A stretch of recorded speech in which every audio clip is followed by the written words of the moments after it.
जय Hind dear friends. आज है 10 मई 2026 और 10 मई 2026 को जितने भी करेंट अफेयर्स के क्वेश्चन बनेंगे उनको कॉल करेंगे। यदि आप चैनल में पहली बार आए हैं तो चैनल को सब्सक्राइब कर लीजिएगा। सब्सक्राइब करने के बाद बेल के आइकन को जरूर दबाइएगा, जिससे कि हमारी वीडियो को नोटिफिकेशन समय समय पर आपको मिलते रहे।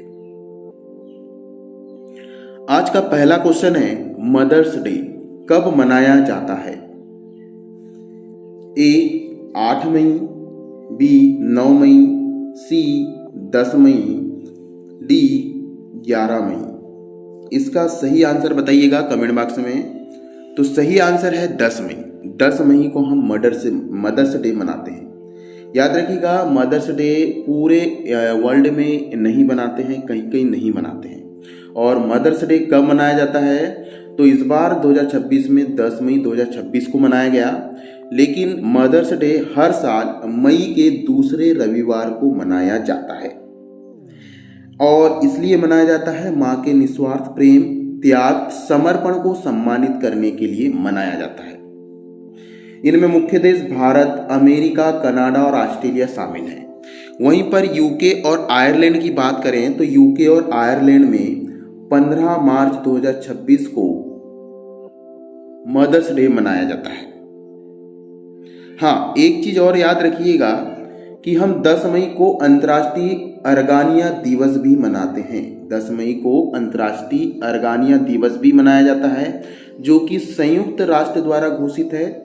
और इस दिन आर्गन के पेड़ और उनके उत्पादों को संरक्षण के लिए अंतर्राष्ट्रीय आर्गनिया दिवस हर साल 10 मई को मनाया जाता है। हाँ, एक और चीज याद रखें कि हम विश्व ल्यूपस दिवस भी 10 मई को मनाते हैं। इतने इंपॉर्टेंट क्वेश्चन बनते हैं इस प्रश्न से। चलिए, अब बात आती है अंतर्राष्ट्रीय दिवस की। तो एक नजर में अंतर्राष्ट्रीय दिवस देख लेते हैं। मैं क्वेश्चन पूछूंगा, आप मन में उनका आंसर दीजिएगा। अंतर्राष्ट्रीय श्रमिक दिवस कब मनाया जाता है? 1 मई को। विश्व टूना दिवस कब मनाया जाता है? 2 मई को। विश्व प्रेस स्वतंत्रता दिवस कब मनाया जाता है? 3 मई को। अंतर्राष्ट्रीय अग्निशमन दिवस 4 मई को। अंतर्राष्ट्रीय दाई दिवस कब मनाया जाता है? 5 मई को। विश्व एथलेटिक दिवस कब मनाया जाता है? 7 मई को। विश्व रेड क्रॉस दिवस कब मनाया जाता है? 8 मई को। विश्व प्रवासी पक्षी दिवस कब मनाया जाता है? 10 मई को। राष्ट्रीय प्रौद्योगिकी दिवस कब मनाया जाता है? 11 मई को। अंतर्राष्ट्रीय नर्स दिवस कब मनाया जाता है? 12 मई को। अंतर्राष्ट्रीय परिवार दिवस कब मनाया जाता है? 15 मई। अंतर्राष्ट्रीय प्रकाश दिवस 16 मई। विश्व दूरसंचार एवं सूचना समाज दिवस 17 मई। अंतर्राष्ट्रीय संग्रहालय दिवस 18 मई। विश्व मधुमक्खी दिवस 20 मई। विश्व सांस्कृतिक विविधता दिवस 21 मई। अंतर्राष्ट्रीय जैव विविधता दिवस 22 मई। विश्व कछुआ दिवस 23 मई। अंतर्राष्ट्रीय संयुक्त राष्ट्र शांति सैनिक दिवस 29 मई। विश्व तंबाकू दिवस मनाया जाता है 31 मई को। चलिए, तो ये कुछ महत्वपूर्ण डेज हैं, अंतर्राष्ट्रीय दिवस, जो कि मई महीने में मनाए जाते हैं। अगला महत्वपूर्ण क्वेश्चन बहुत ज्यादा इंपॉर्टेंट है ये। हाल ही में DRDO और भारतीय वायुसेना IAF द्वारा सफलतापूर्वक प्रशिक्षण की गई टारा प्रणाली का मुख्य उद्देश्य क्या है? ए, दुश्मन के रडार को जाम करना। बी, पुराने बिना गाइडेड बमों को स्मार्ट प्रोविजन हथियारों में बदलना। परमाणु मिसाइलों की रेंज बढ़ाना। और डी है, लड़ाकू विमानों की गति बढ़ाना। सही आंसर है पुराने बिना गाइडेड बमों को स्मार्ट प्रिजन हथियारों में बदलना। नाम आया है टारा का। तो टारा का जो फुल फॉर्म है वह पूछा जा सकता है, टेक्निकल एडवांस रेंज एग्यूमेंशंस। इसका सफल प्रशिक्षण 7 मई 2026 को उड़ीसा तट पर किया गया। यह भारत की पहली स्वदेशी low cost precision guided glide weapon प्रणाली है, जिसमें बम को डिफ्यूज किया जाता है, फायर किया जाता है। प्रशिक्षण में जगुआर फाइटर एयरक्राफ्ट का उपयोग किया गया। याद रखिएगा, DRDO के हैदराबाद स्थित रिसर्च सेंटर इंपोर्ट RCI ने विकसित किया है इसको। यह पुराने जो डंप बम्स को स्मार्ट हथियारों में बदलने की क्षमता रखती है और टारा बमों की मारक दूरी और सटीकता दोनों को बढ़ाती है। तो इस प्रकार से टारा याद रखिएगा, जो पुराने बम है उसको स्मार्ट तरीके से यूज कैसे करते हैं उसका सफल प्रशिक्षण किया है टारा के माध्यम से। हाँ, बात आई है यहाँ पर टारा की, तो टारा का फुल फॉर्म याद रखिएगा, टेक्निकल एडवांस रेंज एग्यूमेशंस नामक पहले स्वदेशी गाइडेड हथियार प्रणाली है। और यहाँ पर आया है DRDO, तो DRDO का फुल फॉर्म होता है defence research and development organisation, जिसे रक्षा अनुसंधान एवं विकास संगठन कहा जाता है। DRDO की स्थापना 1958 में की गई थी। DRDO का मुख्यालय कहाँ है? तो नई दिल्ली में। DRDO के वर्तमान अध्यक्ष कौन है? Doctor Sameer V Kamat. इसका ध्येय वाक्य क्या है? बलस्य मूलम विज्ञानम, शक्ति का स्रोत विज्ञान है। तो इस प्रश्न से इतने इंपॉर्टेंट पॉइंट बनते हैं। अगला महत्वपूर्ण क्वेश्चन इंपॉर्टेंट है ये। हाल ही में क्राइम इन इंडिया 2024 रिपोर्ट के अनुसार वर्ष 2024 में महानगरों में सर्वाधिक आत्महत्या दर किस शहर में दर्ज की गई? ए मुंबई, बी दिल्ली, सी बेंगलुरु, डी चेन्नई। इसका सही आंसर है Bengaluru. National crime record bureau की क्राइम इन इंडिया 2024 की रिपोर्ट के अनुसार महासागरों में सर्वाधिक हत्या बेंगलुरु में हुई है वर्ष 2024 में। अगर क्राइम इंडिया 2024 की रिपोर्ट की माने तो 2024 में कुल 1,70,776 आत्महत्या दर्ज की गई, जिसमें महासागरों में सर्वाधिक आत्महत्या बेंगलुरु में दर्ज की गई। हाँ, 2024 में पारंपरिक अपराधों में 6% की कमी आई है, लेकिन साइबर अपराधों में 17.9% की वृद्धि हुई है। और महिलाओं के खिलाफ अपराध के मामले में दिल्ली महानगर शीर्ष स्थान पर है। इस चीज को याद रखिए। अगला महत्वपूर्ण क्वेश्चन जो कि इंपॉर्टेंट है, यदि आप चैनल में पहली बार आए हैं तो चैनल को सब्सक्राइब करें। जब भी हम वीडियो बनाते हैं तो आप क्या करें, इस वीडियो को स्क्रीनशॉट लें और कमेंट बॉक्स में आंसर दें, फिर वीडियो को आगे बढ़ाएं, जिससे चीजें आपको याद हो जाएगी। प्रश्न अगला, भारत की पहली व्यापक अर्बन टेस्ट बेड और एरोसेल वेधशाला का उद्घाटन कहाँ किया गया? ए बेंगलुरु, बी पुणे, सी चेन्नई, डी हैदराबाद। महत्वपूर्ण प्रश्न, सही आंसर है चेन्नई। भारत की पहली व्यापक urban test bed aerosol वेधशाला Chennai के रामपुरम स्थित SRM institute of science and technology में स्थापित की गई। भारत की पहली व्यापक अर्बन टेस्ट बेड एरोसेल वेधशाला कहाँ पर बनाई जा गई? तो चेन्नई में। वो भी चेन्नई के किस स्थान पर? रामपुर पर। रामपुर में कौन सा कॉलेज है भैया? तो SRM institute of science and technology में। इसका उद्घाटन किसने किया? तो 6 मई 2026 को इसका उद्घाटन हुआ है और एम रविचंद्रन ने इसका उद्घाटन किया। यह वेधशाला का काम क्या है? तो भैया इस वेधशाला का मुख्य काम है शहरी क्षेत्र में वास्तविक समय में मौसम का पूर्वानुमान और एरोसेल अध्ययन करना। यह मिशन मौसम पहल के अंतर्गत स्थापित एक वेधशाला है, इसको याद रखिएगा। इस परियोजना को Indian institute of tropical metrology के द्वारा विकसित किया जा रहा है। लगभग 60 करोड़ रुपए से अधिक में 15 से अधिक आधुनिक उपकरण लगाए जाएंगे।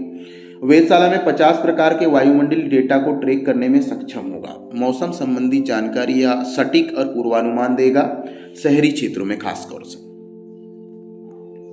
अगला महत्वपूर्ण क्वेश्चन इंपॉर्टेंट है ये। हाल ही में भारत में लागू 4 नई श्रम संहिताओं ने कितने केंद्रीय श्रम कानूनों को एकीकृत किया है? ए 19, बी 25, सी 29, डी 35। क्या जो श्रम होते हैं, मेहनत करने वाले होते हैं, उनके नए कानून बने हैं, जिसमें 4 नई श्रम संहिता शामिल हैं। तो इसमें कितने श्रम कानून को एकीकृत किया गया है? सही आंसर है 29। भारत में 4 श्रम संहिताएं हैं, 21 नवंबर 2025 से लागू है। संहिताओं का मतलब होता है नियम, ठीक। इन श्रम संहिताओं में 29 केंद्रीय श्रम कानूनों को एकीकृत किया गया है, जिसमें मजदूर संहिता 2019 में मूल वेतन को कुल वेतन का कम से कम 50% निर्धारित किया है। सामाजिक सुरक्षा संहिता 2020 में गिग वर्क और प्लेटफॉर्म वर्कर्स को भी शामिल किया गया है। वहीं पर एग्रीगेटर कंपनियों की सामाजिक सुरक्षा हेतु 1.2% योगदान देना होगा। श्रम ढांचे में साप्ताहिक कार्य सीमा जो है 48 घंटे तय की गई। एक सप्ताह में 48 घंटे तक ही काम किया जा सकता है किसी मजदूर के द्वारा। औद्योगिक संबंध संहिता 2020 नियुक्ति पत्र देना अनिवार्य किया है औद्योगिक संहिता के द्वारा। और महिलाओं को सभी पतियों में समान अवसर और समान वेतन का प्रावधान दिया गया है।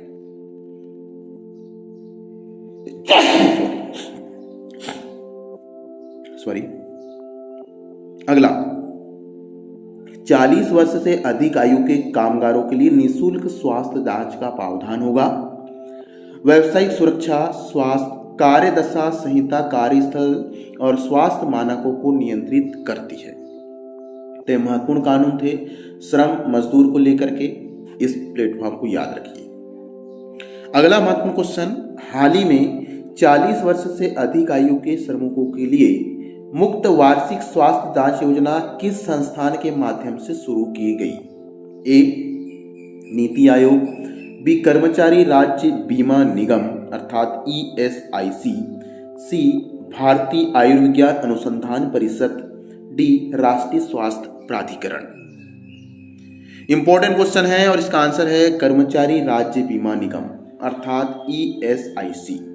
यह योजना 7 मई 2026 को श्रम मंत्रालय द्वारा शुरू की गई, जिसमें 40 वर्ष से अधिक आयु के श्रमिकों को हर वर्ष मुफ्त स्वास्थ्य जांच की जाएगी। इसमें मुख्य रूप से मधुमेह, उच्च रक्तचाप, हृदय रोग, व्यावसायिक बीमारियों की पहचान आदि शामिल है।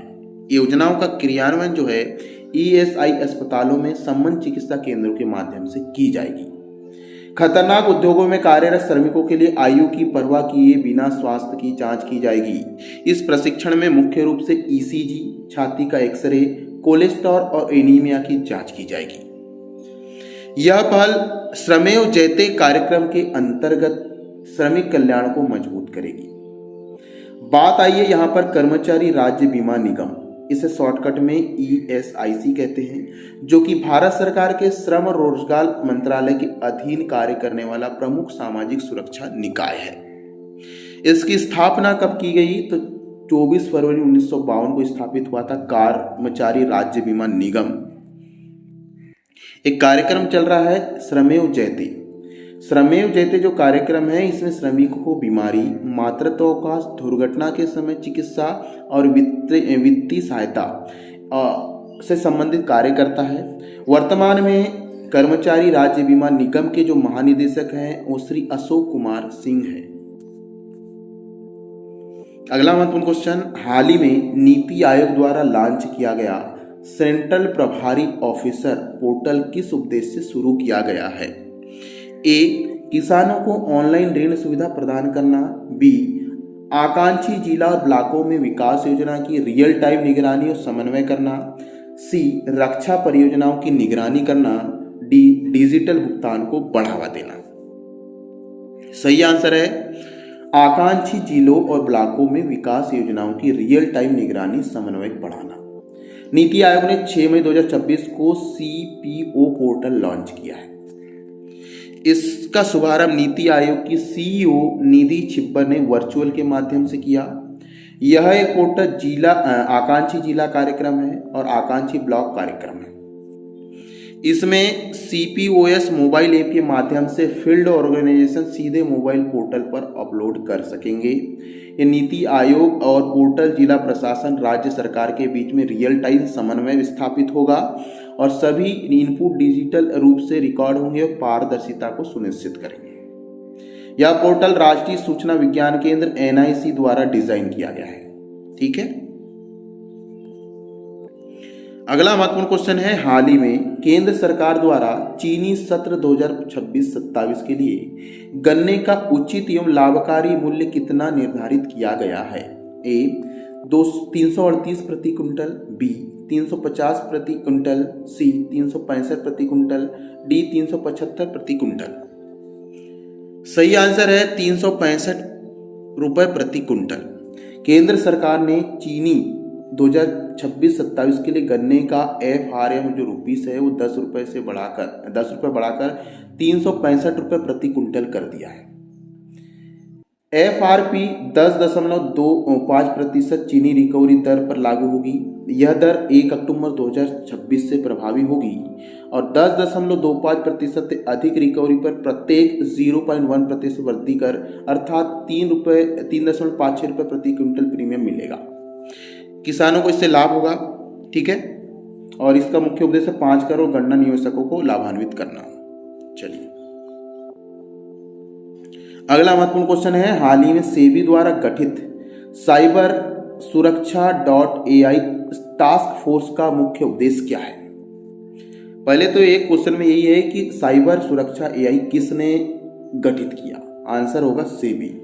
अब इसका जो क्वेश्चन का विकल्प है वह है शेयर बाजार में विदेशी निवेश बढ़ाना, बी AI आधारित साइबर खतरों और सुरक्षा कर्मियों की निगरानी करना, सी डिजिटल करेंसी जारी करना, डी बैंकों के विलय की प्रक्रिया तेज करना। इसका सही आंसर है AI आधारित साइबर खतरों और सुरक्षा कमजोरियों को निगरानी करना। सेबी ने साइबर सुरक्षा AI नामक एक टास्क फोर्स स्थापित किया है जिसमें साइबर खतरों सुरक्षा कर्मियों पर ध्यान केंद्रित करेगा। टास्क फोर्स में स्टॉक एक्सचेंज, डिस्पोजिटरी, क्लीनिंग और ऑपरेशन संबंधित प्रतिनिधि इसमें शामिल है। विनियमित संस्थाओं को साइबर सुरक्षा फ्रेमवर्क मजबूत प्रदान करती है। एक ऑफिशियल नया टास्क फोर्स ऑनलाइन साइट जारी किया है। चलिए नीति आयोग की बात आई है तो याद रखिएगा, नीति आयोग की स्थापना 1 जनवरी 2015 को की गई। नीति आयोग का मुख्यालय दिल्ली में है, नई दिल्ली में, और यह भारत सरकार का प्रमुख थिंक टैंक है। इसके प्रधान अध्यक्ष जो होते हैं प्रधानमंत्री होते हैं। वर्तमान में प्रधानमंत्री नरेंद्र मोदी जी हैं। नीति आयोग के जो उपाध्यक्ष हैं वो हैं सुमन बेरी। चलिए अगला महत्वपूर्ण क्वेश्चन है, हाल ही में 10वें राष्ट्रीय शिखर सम्मेलन के दौरान केंद्रीय स्वास्थ्य मंत्री जगत प्रकाश नड्डा ने किस पोर्टल का अनावरण किया। A Swasthya Bharat portal, B digital India health portal, C Ayushman Seva portal, D राष्ट्रीय स्वास्थ्य डेटा पोर्टल। सही आंसर है स्वस्थ भारत पोर्टल। स्वस्थ भारत जो पोर्टल है वो विभिन्न राष्ट्रीय स्वास्थ्य कार्यक्रमों को एक ही मंच एकत्रित करता है। यह portal Ayushman Bharat digital mission और से जुड़ा हुआ है जिसमें अलग अलग लॉगिन कर डेटा एंट्री की आवश्यकता समाप्त हो गई है। इसमें आशा और एएनएम जैसे फ्रंटलाइन स्वास्थ्य कर्मियों का प्रशासनिक बोझ कम हो जाएगा, ऑनलाइन होगा। पोर्टल IT इंफ्रास्ट्रक्चर लागत को लगभग 20 से 30% तक कम करने में सहायक होगा। अब कुछ महत्वपूर्ण पोर्टल देख लेते हैं जो कि हाल ही में लॉन्च किए गए हैं भारत सरकार के विभिन्न आयोग द्वारा। जैसे नीति आयोग द्वारा हाल ही में CPO पोर्टल लॉन्च किया गया है। वहीं पर स्वस्थ भारत पोर्टल लॉन्च किया है ministry of health and family welfare ने। अभी हाल ही में साइबर सुरक्षा AI पहल शुरू की है सेबी ने। वहीं पर AI कंप्यूट पोर्टल लॉन्च किया है ministry of electronic and information technology ने। ग्रामीण प्रगति पोर्टल लॉन्च किया है मिनिस्ट्री ऑफ रूरल डेवलपमेंट ने। वहीं पर किसान ई मित्र ऐप शुरू किया है ministry of agriculture and farmer welfare ने। वहीं पर ई श्रम सुविधा पोर्टल ये शुरू किया है श्रम मंत्रालय ने। विद्या शक्ति पोर्टल एजुकेशन मंत्रालय ने शुरू किया है विद्या शक्ति पोर्टल। वहीं पर सशक्त नारी ऐप ये वुमेन एंड चाइल्ड डेवलपमेंट जो मिनिस्ट्री है महिला एवं बाल विकास विभाग ने इसे जारी किया है। वहीं पर स्मार्ट सिटी कनेक्ट जो पोर्टल लॉन्च किया है वो है ministry of housing and urban affairs. चलिए एक महत्वपूर्ण क्वेश्चन था ये। चलिए अगला क्वेश्चन जो कि इंपॉर्टेंट है एग्जाम की दृष्टि से, सारे क्वेश्चन को हम इंक्लूड करते हैं। सबसे ज़्यादा प्रश्न देने वाला यह चैनल है, इसको सब्सक्राइब कर लें। भारत का सबसे अधिक करेंट अफेयर्स के क्वेश्चन देने वाला चैनल। हाल ही में संयुक्त कमांडरों के सम्मेलन का दूसरा संस्करण किस शहर में आयोजित किया गया? ए नई दिल्ली, बी पुणे, सी जयपुर, डी लखनऊ। इसका जो सही आंसर है वो है जयपुर। संयुक्त कमांडरों के सम्मेलन का दूसरा संस्करण है जो कि 7 से 8 मई में आयोजित हुआ।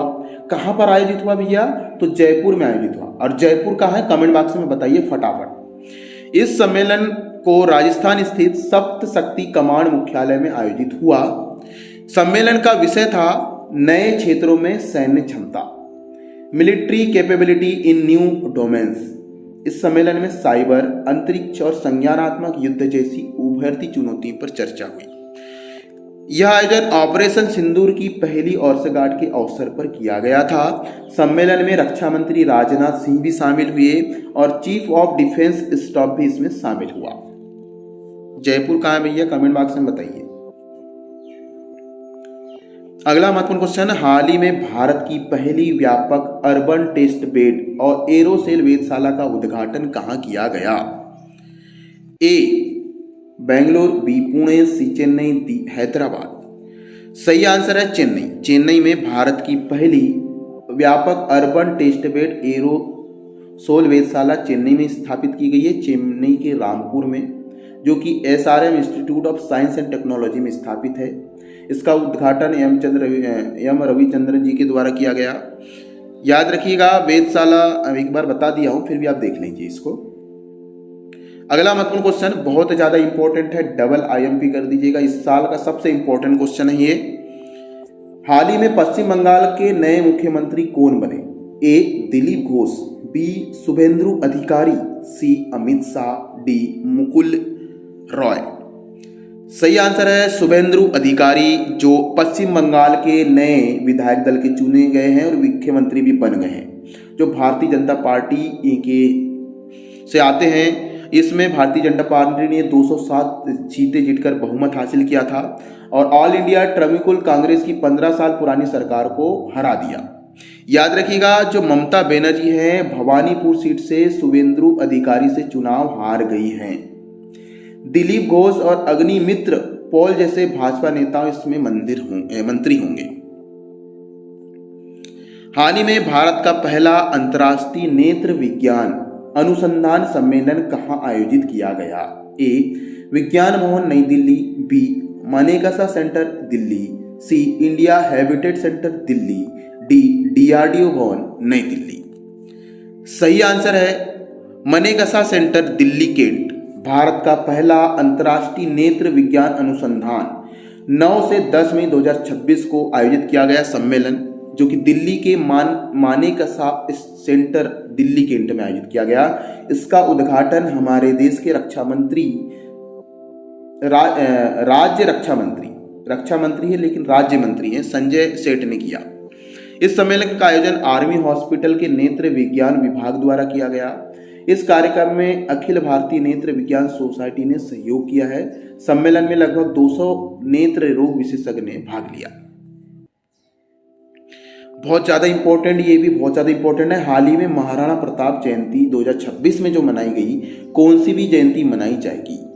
ए 480वीं, बी 482वीं, सी 486वीं, डी 490वीं। आंसर है इसका 486वीं। महाराणा प्रताप की जयंती 17 जून 2026 को मनाई जाएगी। महाराणा प्रताप का जन्म जो था, ये 17 जून, ये गड़बड़ हो गया है ना, ये 9 मई 1550 को कुंभलगढ़ में राजस्थान में इनका जन्म हुआ था। 9 मई को मनाई जाती है, ठीक है, ये गलत छप गया है। महाराणा प्रताप की जयंती 9 मई को मनाई जाती है। वे सिसोदिया राजपूत वंश के महान योद्धा थे। महाराणा प्रताप 1572 में मेवाड़ के शासक बने और उन्होंने मुगल सम्राट अकबर की अधीनता स्वीकार नहीं की। हल्दी घाटी का युद्ध लगा और हल्दी घाटी का युद्ध कब हुआ था? तो 1576 में, जो कि महाराणा प्रताप और मान सिंह के बीच लड़ा गया। महाराणा प्रताप के प्रसिद्ध घोड़े का नाम चेतक था।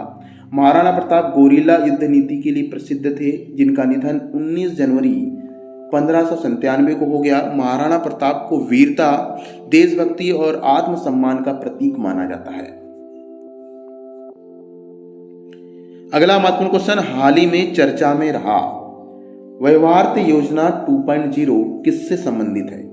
ए सरकारी बैंकों के निजीकरण से, बी क्षेत्रीय ग्रामीण बैंकों के संचालन और शासन सुधार से, सी विदेशी बैंकों के विलय से, डी डिजिटल मुद्रा जारी करने से। सही जो आंसर है वो है क्षेत्रीय ग्रामीण बैंकों के संचालन और शासन सुधार से। क्षेत्रीय ग्रामीण बैंकों की निगरानी नाबार्ड द्वारा शुरू की गई है। इसमें लक्ष्य रखा गया है 75% निर्धारित की गया है। भारत का पहला आरआरबी प्रथम बैंक था, ग्रामीण रूरल बैंक था प्रथम बैंक। व्यवहार्यता योजना 2.0 का उद्देश्य आरआरबीएस की परिचालन क्षमता और शासन व्यवस्था सुधारना है ग्रामीण बैंकों की। ठीक है,